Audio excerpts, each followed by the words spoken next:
नमस्कार, मैं आपके साथ अंजना और आप देख रहे हैं ग्लोबल इंडिया टाइम्स न्यूज। आइए सही चीज को सही लोगों तक साझा करें। गाजा पर कहर बनकर बरस रहा इजराइल। 72 घंटे में 94 हवाई हमले, मारे गए 184 फलस्तीनी। गाजा पर पिछले कुछ दिनों से हमास लगातार हमले कर रहा है। अब हमास की तरफ से संचालित गाजा मीडिया कार्यालय ने इसको लेकर कहा कि इजरायली सेना ने पिछले 72 घंटों में गाजा पट्टी पर 94 हवाई हमले और गोलीबारी की। इन हमलों में पिछले 3 दिनों में 184 लोगों की मौत हो गई है। अपने बयान में कार्यालय ने निहत्थे नागरिकों, आवासीय क्षेत्रों, विशेषकर गाजा शहर को निशाना बनाते हुए इस काम को खतरनाक और क्रूर बताया। समाचार एजेंसी सिन्हुआ की रिपोर्ट के अनुसार इसमें कहा गया कि कई पीड़ित या तो मारे गए या घायल हुए।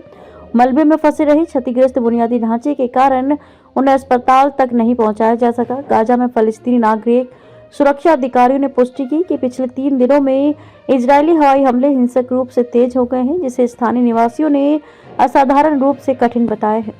अमेरिकी प्रशासन की भी आलोचना। बयान में इन भयानक अपराधों के लिए इजरायली सेना को पूरी तरह से जिम्मेदार ठहराया गया है और इजरायल को हथियार और राजनीतिक समर्थन प्रदान करने के लिए अमेरिकी प्रशासन की भी आलोचना की गई है। इसने अंतर्राष्ट्रीय समुदाय और संयुक्त राष्ट्र सुरक्षा परिषद इन जघन्य अपराधों का दस्तावेजीकरण करने और अपराधियों के लिए जवाबदेही सुनिश्चित करने के लिए स्वतंत्र जांच टीमों को भेजकर अपने कानूनी और नैतिक दायित्वों को बनाए रखने का ऐलान किया है।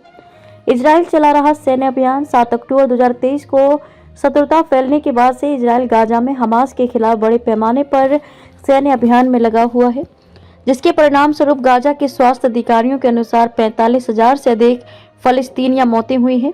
ये युद्ध दक्षिणी इजरायल पर हमास के हमले के कारण शुरू हुआ था, जिसमें 1200 से अधिक इजरायली मारे गए और लगभग 250 बंधकों का अपहरण कर लिया गया। क्यों नहीं हो रहा संघर्ष विराम? कतर, मिस्र और अमेरिका की मध्यस्थता वाली बातचीत युद्ध विराम जारी रखने सहित प्रमुख मुद्दों पर रुकी हुई है।